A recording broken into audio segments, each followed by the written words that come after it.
Bakit may mga taong tinitipid pa rin ang mga cookware nila? Hindi lang ito tungkol sa brand. It's about the value, long-term savings, lalong-lalo na sa health.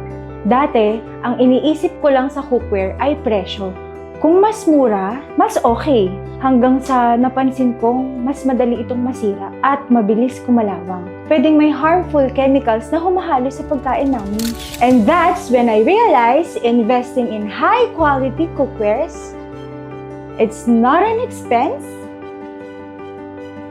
but it's a smart choice.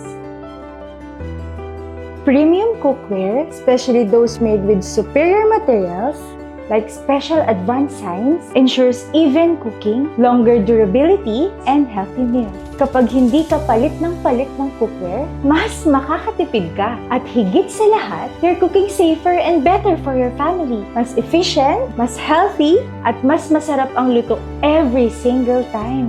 Dati akala ko, basta may gamit na pangluto, okay na. Pero ang totoo, the right cookware isn't just an upgrade. It's an investment for your health and for your family.